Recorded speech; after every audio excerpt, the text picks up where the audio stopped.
All right, what's up, gamers? Another Friday, another day at Zer. Let's go over what he has. He's in the Winding Cove in the EDZ, right about here. Yep, there I am. Winding Cove in the EDZ. He's got some pretty interesting legendary weapons. I just can see from right now. Let's go over the rolls. Let's go over the exotics. And the first thing I'm going to do before I get into it, I'm going to buy the exotic engram. Let's just see what I get. Come on. Please be something good. Kepri's Horn. All right. I can't be mad about it. Let's check the roll. Let's check the roll. Not terrible. Has 11 resilience. I guess that's, can't complain about that. 17 recovery. Not terrible. Not terrible. I won't say it's bad. Not great either. But let's just jump into it. He's got Trinity Ghoul. Trinity Ghoul, if you don't already know, it's one of the best exotic bows in the game. Arguably the best. Once you get the catalyst, you can just infinitely jolt targets, and it's just pretty solid. If you don't have it, go pick it up. It's really, really good. For hunters, he's got Gwynson Vest, 64 stat with 15 resilience and 10 intellect, 17 strength. Not a terrible roll, kind of a mid roll. You do want more discipline and intellect rather than like strength or hunters do build mobility, but I just feel like even right now in the meta for hunters, it's just kind of better if you build into resilience and the other stats other than mobility. But yeah, kind of just a mid roll Gwynson Vest. Pick it up if you need it. He's got OEM, One-Eyed Mask for Titans. 66 stat with 19 mobility and 17 strength. Ugh, it's so upsetting because that's actually a really high stat roll, but the stat distribution is so bad on this. I wouldn't recommend picking this up if you're a Titan, although if you don't have one and you need, a 66 stat one, or you just need a high stat helmet, pick it up, but it's nothing, it's not great. And then finally, he's got Apotheosis Veil with a 65 stat, 18 recovery, and 20 intellect. That's actually really good stat distribution. I wish Apotheosis Veil was a better exotic because it's kind of just not very good right now. It's just kind of one of those I'll call it slept on because it is a usable exotic, but it's not meta anywhere near the sense. Nobody really uses it anymore. It's just kind of bad. But yeah, 65 stat, I would definitely pick that up if you're in need of a high stat helmet for hunters or for warlocks, sorry. But yeah, kind of mid for the exotics today. Let's go over the legendary weapons. True Prophecy with overflow explosive payload. I'm sorry. Fast Draw, the best sight. Flared Magwell, Reload Masterwork, Overflow, and Explosive Payload. Pick this thing up right now. I know that 120s are not they're not what they used to be. They're a piece of their former self. But I promise you, this hand cannon with explosive payload, if you don't know, if I could say explosive payload, Jesus Christ, with explosive payload, if you don't know, it basically gives hand cannons infinite range because it will never have damage drop off. Explosive payload will do the same amount of damage no matter what range you shoot it. Obviously, if it's like so far that you can barely see the enemy and the bullet won't even go that far, it won't do damage. But like what I mean is like the damage fall off with this thing is almost non-existent because of explosive payload and overflow. So this is actually a really solid PvE True Prophecy. Not bad in PvP either. Explosive payload on True Prof is really good in PvP, although this is more of a PvE role. He's got a Cold Denial with Zen Moment Swashbuckler. That's actually really good too.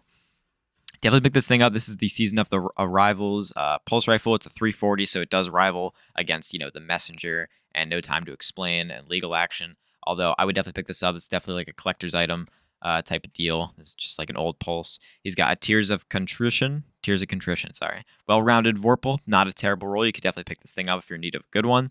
Full bore accurized, handling masterwork, Vorpal weapon, and well-rounded.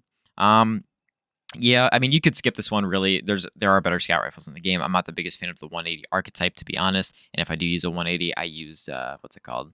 I use the Nightfall one. I Hung Jury. That's it. I use Hung Jury if I'm going to use a 180. So, but if you need this gun, you don't have it, definitely pick it up. He's got an ignition code, my favorite gun in the game. Unfortunately, it's not a good roll. He's got spike grenades on it though, and smart drift control, so I'd definitely run those two if you pick this up. Surplus and One for All. This actually isn't a terrible roll, although you do want blinding grenades on it. This actually, pick this up if you don't have one. Star Horse should be selling this gun, or it should have this gun available to be dropped through Dares and through Star Horse soon. So definitely pick this up if you're in need of one, but, not a god roll any means to the sense.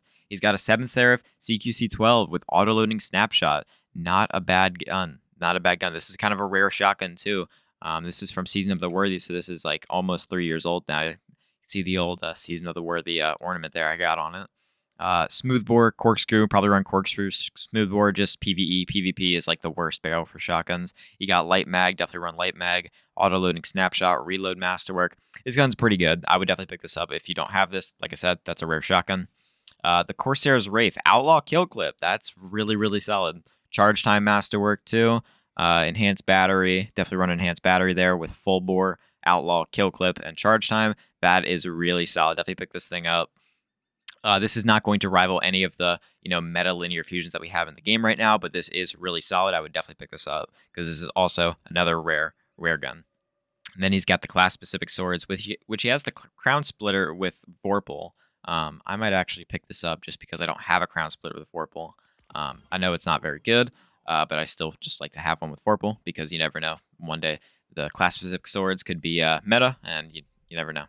So let's get into the armor. I'm just going to go over the Titan armor here because I'm on my Titan. He's got a 58 stat gauntlets. He's got a 60 stat chest. Nothing really crazy. Class item. He's got a 61 stat helmet. And he's got a 60 stat legs for Titan with 24 intellect. Not terrible. Not terrible. The legs especially are not that bad, but kind of just mid everywhere else. Let's get on to the Hawkmoon and the DMT. He's got an Eye of the Storm Hawkmoon. Pretty nutty. Hammer Forged Alloy, Eye of the Storm, and Combat Grip. Definitely pick this up if you need a good Hawkmoon. Not a god roll in any means of the sense, but this is damn near perfect. Eye of the Storm is one of the best perks you can get on Hawkmoon. That combined with like Opening Shot, Rangefinder, it's in those realms of perks. So yeah, pick this up if you need a good one. And then he has a Moving Target DMT, Hammer Forged Steady Rounds, Moving Target, and Composite Stock. Not a terrible roll. I know some people were defending or asking why Moving Target is not that great of a perk, and the main reason is because it doesn't really give you anything if you're a mouse and keyboard player. It's way more of a controller player's perk because it gives you target acquisition, and there is no target acquisition on mouse and keyboard. So yeah, that's gonna do it for today's Zerv video. Go to the Winding Cove in the EDZ, check what he's got. Definitely pick up what you need and what you don't have, and yeah, thanks for watching, guys. Yeah, have a great rest of your day. All right, shout out to Red Orb, by the way. All right, bye.